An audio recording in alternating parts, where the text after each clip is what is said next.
ಪರಮ ಪೂಜ್ಯ ಗಂಗಾಧರೇಂದ್ರ ಸರಸ್ವತಿ ಸ್ವಾಮೀಜಿಗಳ ಚರಣಾರವಿಂದಗಳಲ್ಲಿ ನನ್ನ ವಂದನೆಗಳನ್ನು ಸಲ್ಲಿಸಿ ವೇದಿಕೆ ಮೇಲಿದ್ದಂಥ ಎಲ್ಲ ಪೂಜ್ಯರ ಚರಣಕಮಲಗಳಿಗೆ ವಂದನೆ ಸಲ್ಲಿಸ್ತಾ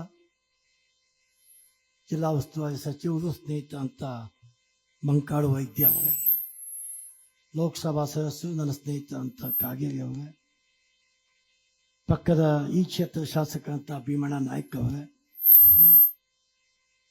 ವಿಧಾನ ಪರಿಷತ್ ಸದಸ್ಯರಂತ ಶಾಂತಾರಾಮ್ ಸಿದ್ದಿ ಅವರೇ, ವೇದಿಕೆ ಮೇಲಿದಂಥ ಎಲ್ಲ ಹಿರಿಯರೇ, ಸಭೆಯಲ್ಲಿ ಉಪಸ್ಥಿತಿದ್ದಂಥ ಬೇಡ್ತಿ ಕೊಳ್ಳೆ ಸಂರಕ್ಷಣಾ ಸಮಿತಿಯ ಕರೆಯ ಮೇರೆಗೆ ಬಂದಂಥ ಬೃಹತ್ ಪ್ರಮಾಣದ ಜನಸ್ತೋಮಕ್ಕೆ ನನ್ನ ವಂದನೆಗಳನ್ನು ಸಲ್ಲಿಸಿ, ಅಷ್ಟೇ ದೊಡ್ಡ ಪ್ರಮಾಣದಲ್ಲಿ ಮಾತೆಯರು ಕೂಡ ಸಭೆಯಲ್ಲಿ ಉಪಸ್ಥಿತರಿದ್ದಾರೆ. ಅವೆಲ್ಲರಿಗೂ ನನ್ನ ವಂದನೆಗಳನ್ನು ಹೇಳ್ತಾ, ಈಗಾಗಲೇ ಪರಮ ಪೂಜ್ಯ ಸ್ವಾಮಿಗಳು ಪ್ರಾಸ್ತಾವಿಕ ಮಾತಿನಲ್ಲಿ ಅನೇಕ ವಿಚಾರಗಳನ್ನು ಪ್ರಸ್ತಾಪ ಮಾಡಿದ್ದಾರೆ.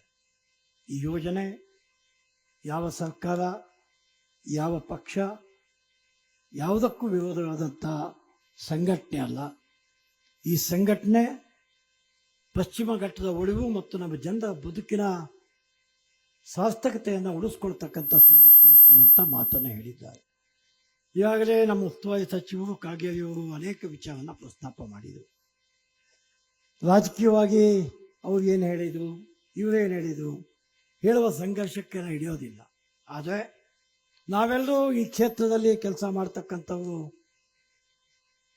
ಸಭೆ ಹೋದ್ಮೇಲೆ ಮತ್ತೊಮ್ಮೆ ಕೌಂಟರ್ ಕೊಡುವಾಗ ಸಾಧ್ಯ ಇದ್ದಷ್ಟು ಈ ಸಂಘಟನೆಯ ಗೌರವಕ್ಕೆ ಚ್ಯುತಿ ಬರದೇ ಹೋದಂತೆ, ಈ ಹೋರಾಟಕ್ಕೆ ಕಿಂಚಿತ್ತೂ ಕೂಡ ಲೋಪ ಹಾಕದಂತೆ ಎಚ್ಚರಿಕೆಯ ಹೆಜ್ಜೆಯಿಂದ ಇಡಬೇಕಾದಂಥ ಅವಶ್ಯಕತೆ ಅಂತೂ ಇದೆ.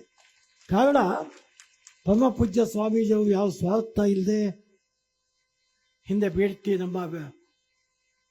ನಮ್ಮ ಯಲ್ಲಾಪುರ ನಡೆದ ಬೇಡ್ತಿ ಯೋಜನೆ ಹೋರಾಟ ಅವು ನಡೆಸ್ಕೊಂಡು ಬಂದಂಥ ರೀತಿ, ಆ ಕಾರಣಕ್ಕಾಗಿ ಯೋಜನೆ ಸ್ಥಗಿತ, ಇಲ್ಲವೂ ನಮ್ಮ ಕಣ್ಣೆದುರಿಗೆ ಜೀವಂತವಾದ ಉದಾಹರಣೆ ಇದೆ.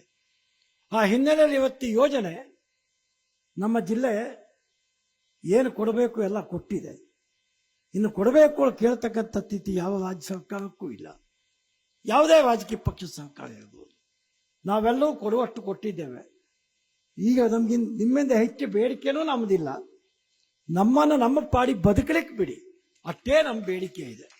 ಅಷ್ಟೊಂದು ಬಿಟ್ಟರೆ ಈ ಜಿಲ್ಲೆಯ ಆರೋಗ್ಯ, ಈ ಜಿಲ್ಲೆಯ ಪರಿಸರ, ಈ ಜಿಲ್ಲೆಯ ಪರಿಸ್ಥಿತಿ, ಈ ಜಿಲ್ಲೆಯ ಮೀನುಗಾರಿಕೆ, ಈ ಜಿಲ್ಲೆಯ ವ್ಯವಸಾಯ, ಇವೆಲ್ಲವೂ ಜೀವಂತವಾಗಿರುವುದಕ್ಕೆ ಸಾಧ್ಯ ಆಗುತ್ತೆ. ಆ ನಿಟ್ಟಿನಲ್ಲಿ ರಾಜ್ಯ ಸರ್ಕಾರದಲ್ಲಿ ಮಂಕಾಳು ವೈದ್ಯರು ನೇತೃತ್ವ ವಹಿಸಿ ಮುಖ್ಯಮಂತ್ರಿಗಳಿಗೆ, ಉಪಮುಖ್ಯಮಂತ್ರಿಗಳಿಗೆ ಭೇಟಿ ಮಾಡಿ ಇದರ ಬಗ್ಗೆ ಕೊಳ್ಳೆ ಸಂರಕ್ಷಣಾ ಸಮಿತಿಗೆ ಈ ವಿಷಯದಲ್ಲಿದ್ದಂಥ ಆತಂಕ ಅಥವಾ ಯಾಕೆ ಬಾರದು ಹೇಳತಂಥ ಒಂದು ಮಾತನ್ನು ಹೇಳಿದ್ದಾರೆ. ಅದಕ್ಕೆ ಮನವರಿಕೆ ಮಾಡಿಕೊಡ್ತಕ್ಕಂಥ ರೀತಿಯಲ್ಲಿ ಕೆಲಸ ಆಗಬೇಕಾಗಿದೆ. ಲೋಕಸಭಾ ಸದಸ್ಯ ಕಾಗೇರಿಯವರು ಕೇಂದ್ರದಲ್ಲಿ ನಮ್ಮದೇ ರಾಜ್ಯವನ್ನು ಪ್ರತಿನಿಧಿಸ್ತಕ್ಕಂಥ ಸಚಿವರು, ಇಲಾಖೆ ಮಂತ್ರಿಗಳು ಇದ್ದಾರೆ. ಅವರನ್ನು ಕರೆತಂದು ಈ ಯೋಜನೆ ಬಗ್ಗೆ ನಮ್ಮ ಜಿಲ್ಲೆಗಿದ್ದಂಥ ಆತಂಕವನ್ನು ದೂರ ಮಾಡಬೇಕಂತ ಮತ್ತು ಜಿಲ್ಲೆಗೆ ಈ ಯೋಜನೆಯನ್ನು ಕೈ ಬಿಡಬೇಕಂತ ಅವಶ್ಯಕತೆ ಇದೆ.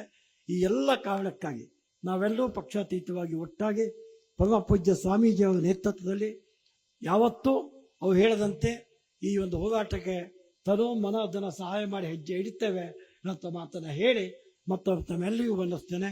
ಜೈ ಹಿಂದ್, ಜೈ ಕರ್ನಾಟಕ. ನಮಸ್ಕಾರ.